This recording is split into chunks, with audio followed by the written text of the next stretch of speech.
বরগুনার পাথরঘাটা এবং কাকসিরা যে মেইন সড়ক রয়েছে মহাসড়ক, সেই মহাসড়কে যেভাবে কুয়াশা এবং আশেপাশে এলাকা যেভাবে কুয়াশা পড়েছে এবং শীতের যে তীব্রতা বেড়েছে, তাতে এই মহাসড়কে আসলে গাড়ি চালানো অনেকটা ঝুঁকিপূর্ণ হয়ে উঠেছে। কারণ আপনার এক প্রান্ত থেকে আরেক প্রান্ত কাছাকাছি তো দেখা যায়ই না এবং দূরে তো একেবারেই দেখা যায় না। তো সেক্ষেত্রে দুর্ঘটনার অবস্থা যে একটা পরিস্থিতি বা দুর্ঘটনার একটা সমস্যা, এটা কিন্তু বেশি রয়েছে সম্ভাবনা। তো সেক্ষেত্রে যারা ড্রাইভার তাদেরকে বলবো আপনারা বাতি জ্বালিয়ে আপনারা গাড়ি চালাবেন, তা না হয়, এবং বাতি জ্বালিয়ে গাড়ি চালাবেন। আর দ্বিতীয় হচ্ছে আপনারা সতর্ক অবস্থায় গাড়ি চালাবেন, তা না কিন্তু দুর্ঘটনা হওয়ার সম্ভাবনাটা বেশি। আর আশেপাশের যে অঞ্চলগুলো, আমরা গ্রাম অঞ্চলের দিক যদি তাকাই, মানে কুয়াশা অনেক বেশি পরিমাণেই পড়েছে।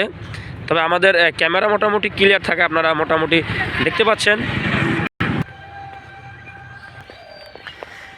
গ্রামের রাস্তাগুলো দেখলে অন্যরকম লাগে। যেমন আমরা অনেকেই পেজ রাস্তা দেখেছি, ঢালাই রাস্তা দেখেছি, কিন্তু ওই কাঁচা এরকম আধা পাকা রাস্তা অনেকেই দেখেন নাই। মানে ইটের সলিম দিয়ে যে রাস্তা তৈরি করা হয়েছে, এটা অনেকের দেখেন না। সেক্ষেত্রে আমরা আপনাদেরকে এই ইটের সলিম রাস্তা দেখাচ্ছি।